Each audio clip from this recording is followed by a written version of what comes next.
Hello everyone, welcome to today's session. In today's session, I am going to tell you the name of the topics which have been deleted from the syllabus of the chemistry in the session of 2020-21. So सभी को पता है कि pandemic की वजह से हम schools नहीं जा पा रहे हैं, हम चाहे टीचर्स हों चाहे वो बच्चे हों ऑनलाइन मोड से पढ़ाई कर रहे हैं। इसी को देखते हुए हमारी गवर्नमेंट ने हमारी CBSE के थ्रू कुछ सिलेबस को रिड्यूस किया है और जिसको मैंने एक वीडियो के थ्रू समझाया भी था कि आप कहाँ से वो रिवाइज सिलेबस, डिलीटेड सिलेबस और जो भी टेक्स्ट बुक्स हैं ऑनलाइन वो आप कहाँ से डाउनलोड कर सकते हो, जिसका लिंक आपको मैं डिस्क्रिप्शन सेक्शन में दे दूँगा, आप वहाँ से उसको देख लीजिएगा। तो आज की वीडियो में मैं आपको ये बताने जा रहा हूँ कि कौन कौन से टॉपिक्स आपको नहीं पढ़ने हैं, क्योंकि the students are very much confuse regarding the topic which they have not to be study. So चलते हैं स्क्रीन की तरफ और देखते हैं कि कौन कौन से टॉपिक्स हमें नहीं पढ़ने हैं और बिल्कुल भी कंफ्यूज होने की ज़रूरत नहीं है, क्लियर कट है। एक दो जगह थोड़ा सा कन्फ्यूज़न है वो मैं आपको रिमूव करने की पूरी कोशिश करूँगा। Let's get started.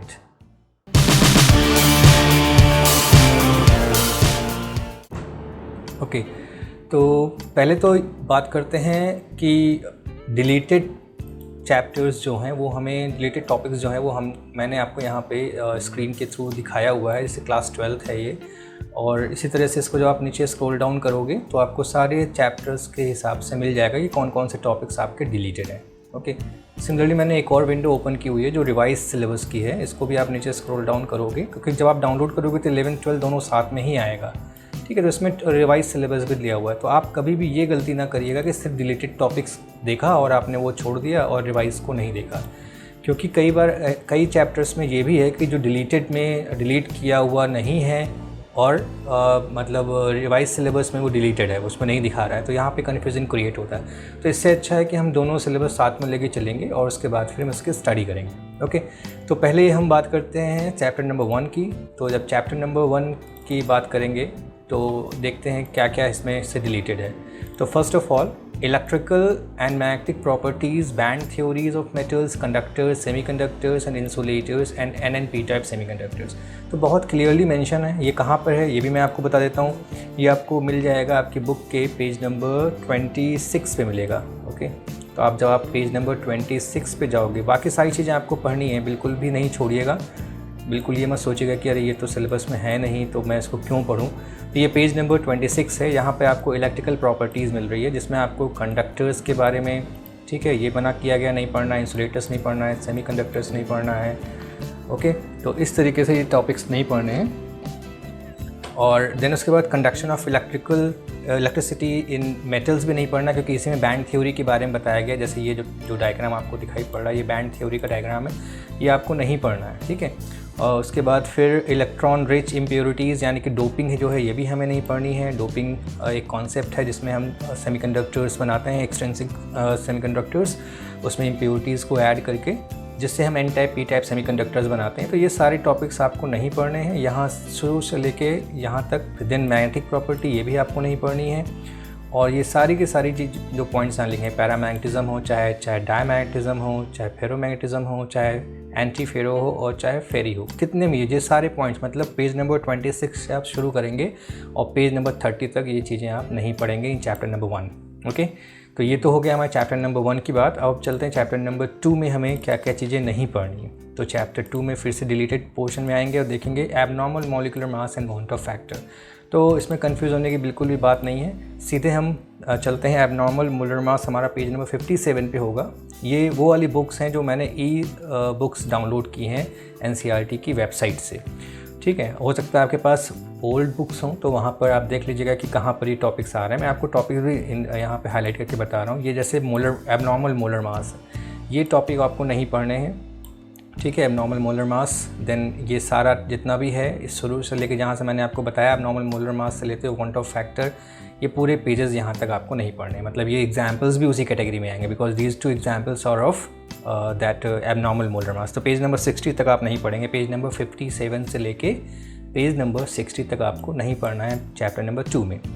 ओके, अब चैप्टर नंबर 3 की अगर बात करें तो chapter number 3 that is electrochemistry. In electrochemistry क्या क्या चीज़ें नहीं हैं पहले आप देख लीजिए।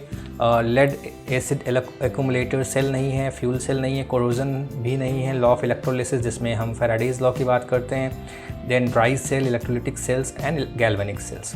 ओके, तो वैसे तो बहुत क्लियर कट है, पर एक चीज़ आपको यहाँ ध्यान रखनी है, जब हम रिवाइज सिलेबस में जाते हैं तो यहाँ इलेक्ट्रोलिसिस लिखा हुआ है। ओके, तो इलेक्ट्रोलिसिस को आपको पढ़ना है, इलेक्ट्रोलिटिक सेल तो नहीं पढ़ना है, पर आपको इलेक्ट्रोलिसिस के बारे में पढ़ना होगा। ओके, तो अब चलते हैं कहाँ पे क्या क्या चीज़ें हैं। ये पेज नंबर आप 85 पे जब चलोगे अपनी ई बुक के पेज नंबर 85 पे हम चलते हैं तो आता है हमारा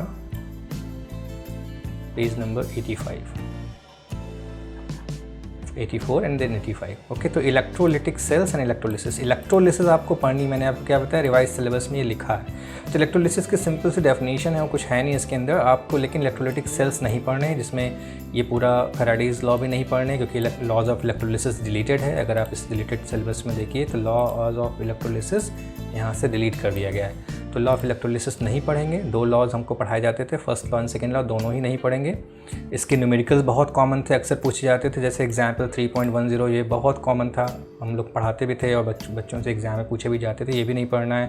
देन प्रोडक्ट ऑफ इलेक्ट्रोलिसिस भी नहीं पढ़ना है आपको, ठीक है, ये पूरी हेडिंग छोड़ देनी है।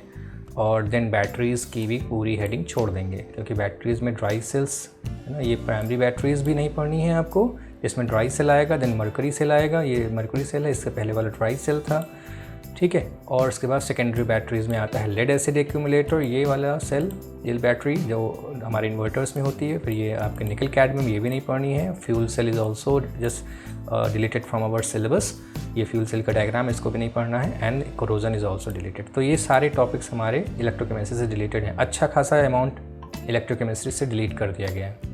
ओके, अब हम चलते हैं नेक्स्ट 4th चैप्टर की तरफ, जो कि केमिकल काइनेटिक्स है।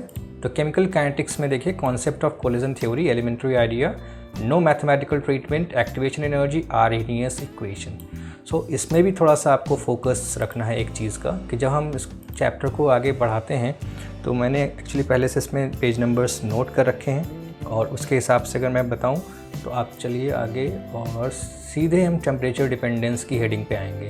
ये सारे पॉइंट्स आपको पढ़ने, जितने यहाँ तक या इससे पहले जितने भी हैं वो सारे पॉइंट्स आप पढ़ेंगे, पहुँचेंगे टेम्परेचर डिपेंडेंस, जो पेज नंबर 112 पे है। ओके, तो 112 पेज नंबर 112 पे पर टेम्परेचर डिपेंडेंस हमारे सिलेबस में है। अगर आप रिवाइज सिलेबस पे जाएंगे तो आप देखेंगे कि यहाँ पर effect of concentration, temperature, catalyst ये है, पर हमारे चैप्टर में टेम्परेचर की डिपेंडेंस की हेडिंग में ही आर्हेनियस इक्वेशन है, वो हमारे सिलेबस में नहीं है। मतलब आपको टेम्परेचर डिपेंडेंस तो पढ़ना है कि क्या टेम्परेचर पे क्या डिपेंड करते हैं, कैसे डिपेंड करते हैं, ठीक है। और उसके अलावा यहाँ पर एक और ख़ास बात है कि आर्हेनियस के साथ साथ एक्टिवेशन एनर्जी का भी कॉन्सेप्ट नहीं हटा दिया गया है, तो उसकी भी डिटेल आपको नहीं पढ़नी है। तो सिंपली आपको ये जानना है कि 10 डिग्री बढ़ाने पे जो रेट ऑफ रिएक्शन होता है वो डबल हो जाता है। Rate of reaction is always increasing when you are increasing the temperature, ठीक है। तो आर्हेनियस इक्वेशन, ये कॉन्सेप्ट आपको नहीं पढ़ना है, ये पूरा कॉन्सेप्ट नहीं पढ़ना। एक्टिवेशन एनर्जी इसी में आती है, वो भी आपको नहीं पढ़नी है। और उसके बाद ये सारे मोस्ट प्रोबेबल काइनेटिक एनर्जी, ये कोई टॉपिक्स आपको नहीं पढ़ने, यहाँ तक कि ये मैथमेटिकल टर्म, ये इक्वेशन का, ठीक है। देन ये ग्राफ जो बना हुआ है ये भी आपको नहीं पढ़ना है। देन उसके बाद ये फॉर्मूला बहुत इंपॉर्टेंट था, इस पर हमको बहुत सारे न्यूमेरिकल्स पूछे जाते थे, ये भी आपको नहीं पढ़ना है। ओके, तो ये तो हो गया हमारा। Then effect of catalyst obviously हमें पढ़ना होगा। तो इफ़ेक्ट ऑफ कैटलिस्ट, जब आप यहाँ पे थोड़ा सा एम्बिग्यूटी है, क्योंकि जब यहाँ पर हम देख रहे हैं रिवाइज सिलेबस में कैटलिस्ट का और टेम्परेचर का इफ़ेक्ट, और यहाँ हम देख रहे हैं एक्टिवेशन एनर्जी हटा दी गई है, तो ये थोड़ा सा एम्बिगुअस सी सिचुएशन है कि ऐसा कैसे हो सकता है कि आप एक्टिवेशन एनर्जी पढ़े बिना ही कैटलिस्ट का फंक्शन जान जाएँ या टेम्परेचर का फंक्शन जान जाएँ। तो कोई बात नहीं, आपको एक्टिवेशन एनर्जी पढ़ने में ज़्यादा टाइम नहीं लगेगा, पढ़ लीजिएगा, बहुत ईजी सा है। इफ़ेक्ट ऑफ कैटलिस्ट ज़रूर पढ़ेंगे, ठीक है। देन कोलिजन थ्योरी, ये पूरा आगे से लेके, यानी कि पेज नंबर ये 116 में कोलिजन थ्योरी है, ये यहाँ से रिमूव हो जाएगा पूरा इस जगह तक, ओके, 117 तक।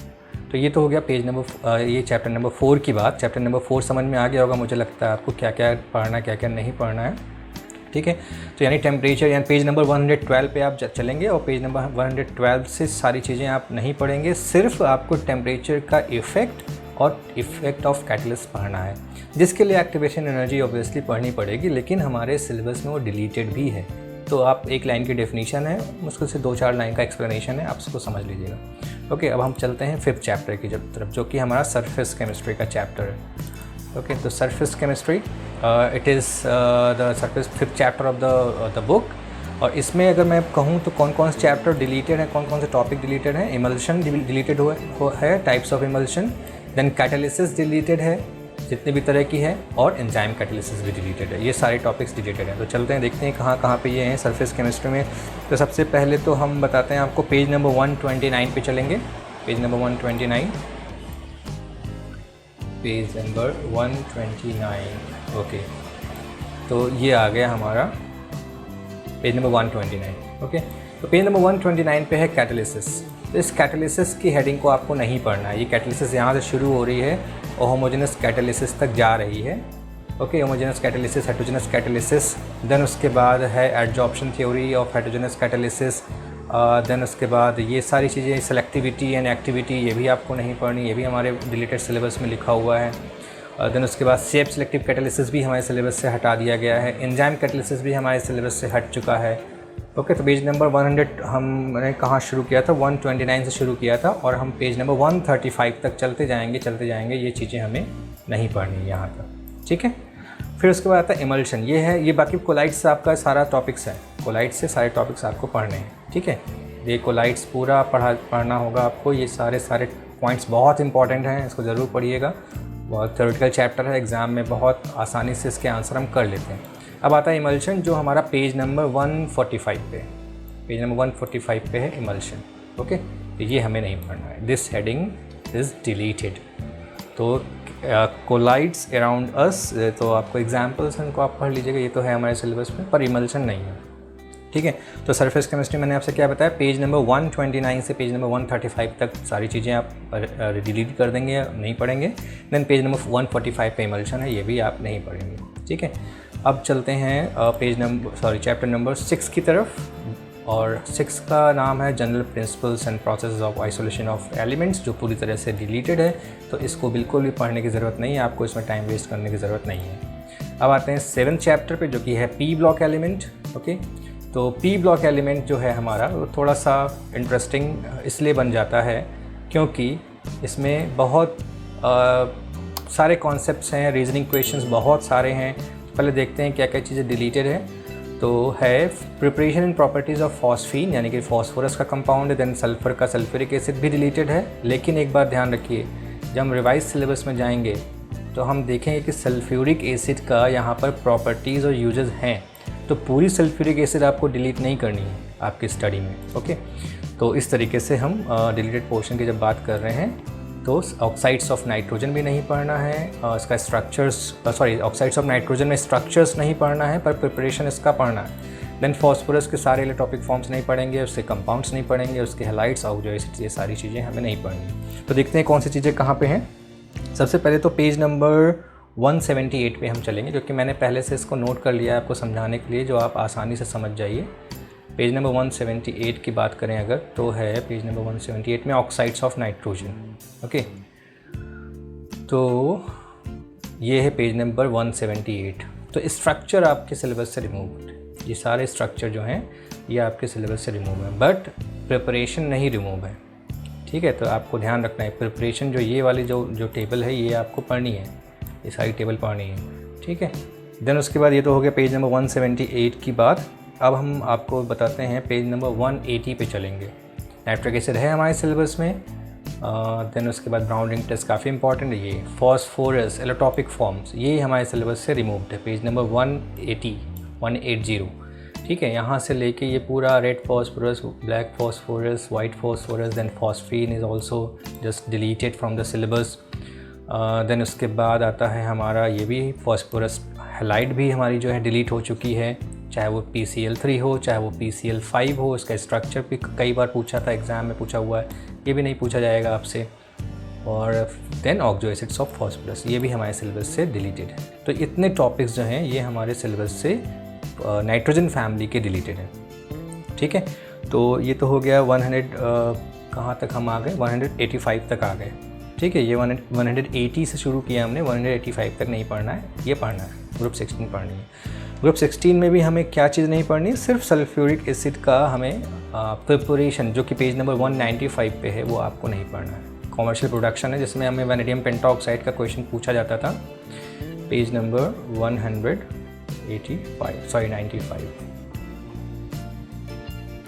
ये है सल्फ्यूरिक एसिड। तो ये पेज आपको नहीं पढ़ना है, ठीक है। सल्फ्यूरिक एसिड का प्रिपरेशन, ये जो कॉमर्शियल प्रोडक्शन था, ये आपको पेज नंबर 195 नहीं पढ़ना है, पर इसके आगे का ये प्रॉपर्टीज़ पढ़नी है, देन इसके यूजेस पढ़ने हैं, ये आपको पढ़ने हैं। तो ये तो हो गया हमारा पी ब्लॉक एलिमेंट में क्या क्या टॉपिक्स डिलीटेड था। तो मैं इन सारे चैप्टर्स को यहाँ से हटा दूँ, वरना ये लोड होने में दिक्कत करने लगेगा। ओके, तो ये तो हो गया हमारा पी ब्लॉक एलिमेंट भी। अब हम नेक्स्ट चैप्टर लेंगे D and F block element, और D and F block element में भी देखते हैं पहले क्या क्या चीज़ डिलीटेड है।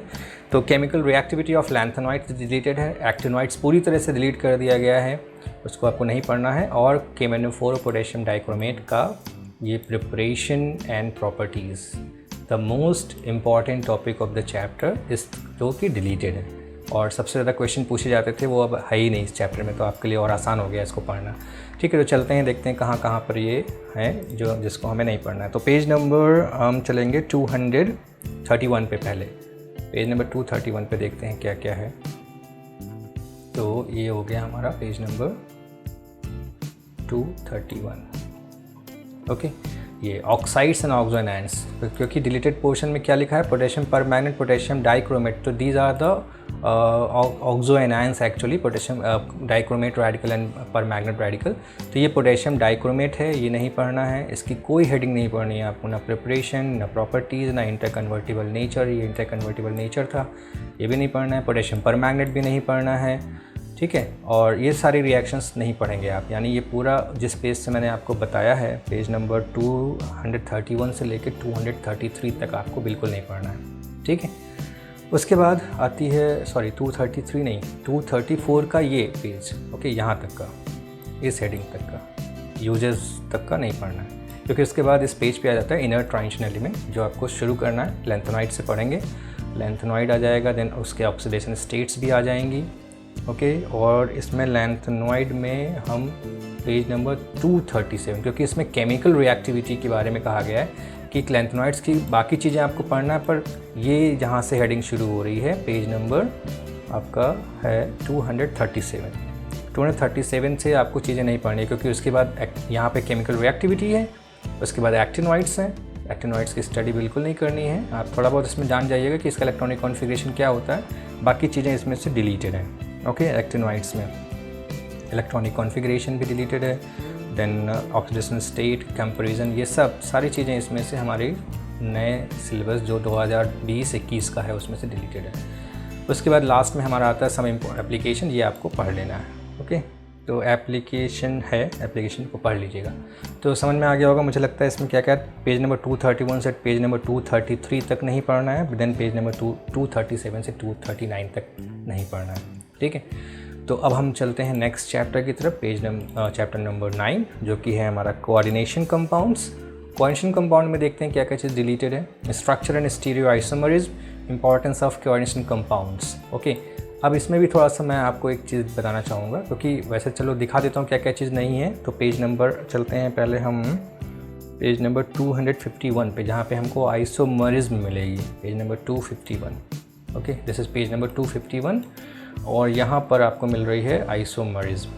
ये हेडिंग आपको नहीं पढ़नी है, ना स्टीरियो आइसोमरिज्म पढ़नी है, ना स्ट्रक्चरल आइसोमरिज्म पढ़नी है, ओके। तो ये तो हो गया आपका आइसोमरिज्म की हेडिंग, जो पेज नंबर कहाँ से शुरू हो रही थी, पेज नंबर 251 से शुरू होकर पेज नंबर 253 तक जा रही है, यहाँ तक, ठीक है। ये सॉल्वेट भी उसी में आएगा, क्योंकि इसके बाद बॉन्डिंग शुरू हो गई, इसलिए मैंने वो बताया नहीं आपको। Page number 253 and then solvate भी, देन बॉन्डिंग से लेके इस हेडिंग से शुरू करेंगे आप, और आगे चलते जाएंगे। यहाँ VBT आएगा, देन C उसकी लिमिटेशंस आएंगी, देन CFT आएगा, क्रिस्टल फील्ड थ्योरी आएगी। क्रिस्टल फील्ड थ्योरी आने के बाद फिर उसमें कलर क्यों होता है कंपाउंड्स में, इसकी लिमिटेशंस भी आएगी, ठीक है। आती है heading bonding in metal carbons. ये नाम ना तो डिलीटेड सिलेबस में है और ना ही रिवाइज सिलेबस में है, ओके। जब आप इसको देखेंगे कोऑर्डिनेशन कंपाउंड में, तो ये इसमें भी नहीं दिख रहा है कहीं, ठीक है। Coordination compound introduction, ligands, coordination number, colour, magnetic properties and shapes, IUPAC, nomenclature of mononuclear coordination compounds, bonding, Werner's theory, VBT, CFT, ये सब है, पर मेटल कार्बोनिल्स नहीं है, ना तो यहाँ है और ना ही उस रिवाइज सिलेबस में है। इसलिए जब आप चैप्टर में आओगे तो इसको आप मेरे हिसाब से ज़रूर पढ़िएगा, क्योंकि यहाँ पर भी एक बहुत इंपॉर्टेंट क्वेश्चन बनता है सिनर्जिक बॉन्ड का या एनर्जी का, इसको ये जो डायग्राम है इसको ज़रूर आप देखिएगा, ठीक है। तो इस तरीके से ये हो गया। देन इसमें इम्पॉर्टेंस हमारे सिलेबस से रिमूव कर दिया गया, importance and application of quantum compound, तो ये टॉपिक आप नहीं पढ़ेंगे, ओके। तो ये तो हो गया हमारा वॉल्यूम 1 की स्टडी, क्या क्या चीज़ वॉल्यूम 1 में नहीं आनी है। अब हम चलते हैं वॉल्यूम 2 की तरफ। वॉल्यूम 2 की जब बात करेंगे तो पहला चैप्टर वॉल्यूम 2 में हमारा जो चैप्टर नंबर 10 है, actually unit number 10, haloalkanes and haloarenes, और इसमें अगर मैं डिलीटेड पोर्शन बताऊं तो है आपका uses and environmental effect of dichloromethane, trichloromethane, tetrachloromethane, iodoform, freon, DDT. तो ये सारे टॉपिक्स एकदम लास्ट में है इस चैप्टर के, यानी कि पूरा चैप्टर आपको पढ़ते जाना है, और सिर्फ लास्ट की जो ये पेजेस हैं पॉली हैलोजन कंपाउंड्स, यानी कि page number 317 and page number 318, ये 2 पेजेस आपको नहीं पढ़ने हैं, बाकी सारे पेजेस इस चैप्टर के हमें पढ़ने हैं, ओके। तो ये तो हो गया हमारा haloalkanes and haloarenes की बात। अब हम चैप्टर नंबर 2 पे आएंगे, जो कि है हमारा एल्कोहल्स, फिनॉल्स एंड ईथर्स।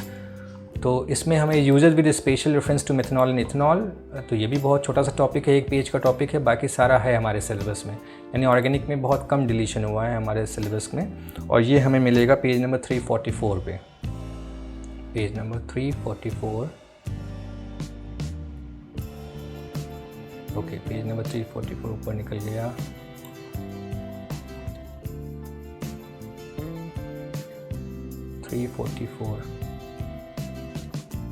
ये पेज नंबर 3, सम कमर्शियली इंपॉर्टेंट एल्कोहल, इसी में मिथनॉल है, मिथनॉल एंड देन इथनॉल, इनकी स्टडी आपको नहीं करनी है, यानी this page, only this page जिसमें सम कमर्शियली इंपॉर्टेंट एल्कोहल्स हैं, ये आप नहीं पढ़ेंगे, पेज नंबर 344। इसको छोड़ के आप पूरा का पूरा चैप्टर पढ़ेंगे, इसमें कुछ भी नहीं छोड़ना है आपको, ठीक है, सिर्फ ये पेज नंबर 344 को छोड़ दीजिएगा, ठीक है। अब बात करते हैं नेक्स्ट चैप्टर है जो हमारा एल्डिहाइड्स का है, aldehydes, ketones and carboxylic acid. 5 marks का क्वेश्चन अभी तक इस चैप्टर से आता था, और डिलीटेड पोर्शन में आप देखिए कुछ भी नहीं है, मतलब ये फुल चैप्टर आपको स्टडी करना है, कुछ भी इसमें से डिलीट नहीं किया गया है, तो ओवरऑल चैप्टर आपको पढ़ना है। देन बात करते हैं नेक्स्ट चैप्टर जो हमारा अमीन्स है, और अमीन्स चैप्टर की अगर बात करेंगे तो इसमें भी बहुत छोटा सा टॉपिक डिलीटेड है, डायजोनियम सॉल्ट्स, इसका प्रिपरेशन, इसकी केमिकल रिएक्शन, फिर इसकी इंपॉर्टेंस सिंथेटिक ऑर्गेनिक केमिस्ट्री में। तो ये भी एकदम एंड पे है इस चैप्टर के, एकदम लास्ट में आप जब जाओगे, यानी शुरू से पढ़ते जाओगे तो एकदम लास्ट में आएगा डायजोनियम सॉल्ट, और ये आएगा पेज नंबर 404 पे, page number 404, okay, this is page number 404, और ये है डायजोनियम सॉल्ट्स। तो यहाँ से पूरी हेडिंग, जितनी भी आगे हेडिंग आती जाएगी डायजोनियम सॉल्ट्स के, methods of preparation, then physical properties, then chemical reactions, then उसके बाद ये सारी रिएक्शंस कोई भी काम नहीं आएगी आपकी, देन उसके बाद कपलिंग रिएक्शंस, ओके, ये नहीं पढ़ना है, then importance of diazonium salts भी नहीं पढ़ना है। तो ये सारे टॉपिक्स इससे डिलीटेड हैं। जहाँ तक मुझे लगता है कि इतने कम टॉपिक्स डिलीट इसलिए किए गए क्योंकि हालांकि ये भी डिलीट करने से मैं जो बताने जा रहा हूँ उसमें फ़र्क पड़ेगा, क्योंकि जब हम ऑर्गेनिक केमिस्ट्री में हमसे 3 नंबर या 5 नंबर का पूछा जाता है कन्वर्जन्स, कि इस कंपाउंड को किसी दूसरे कंपाउंड में कन्वर्ट करिए।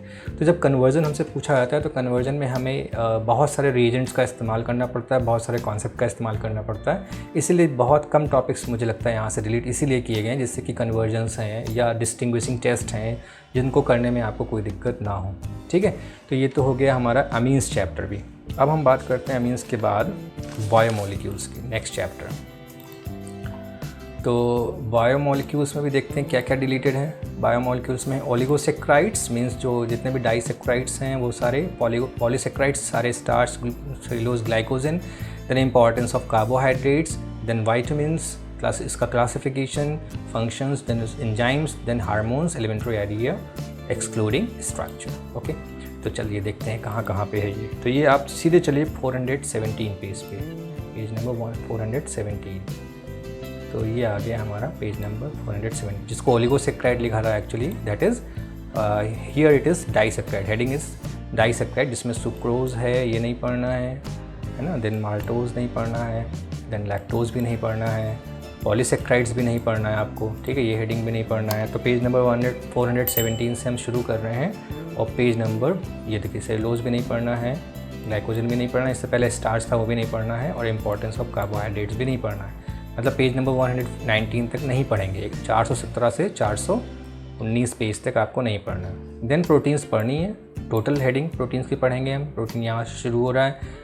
देन ये इनकी क्लासिफिकेशन ऑफ अमीनो एसिड ये भी पढ़ेंगे, स्ट्रक्चर ऑफ प्रोटीन्स भी पढ़ेंगे। सीधे आ जाते हैं, क्या नहीं पढ़ना है, वाइटामिन्स, ओके, एंजाइम्स, ओके।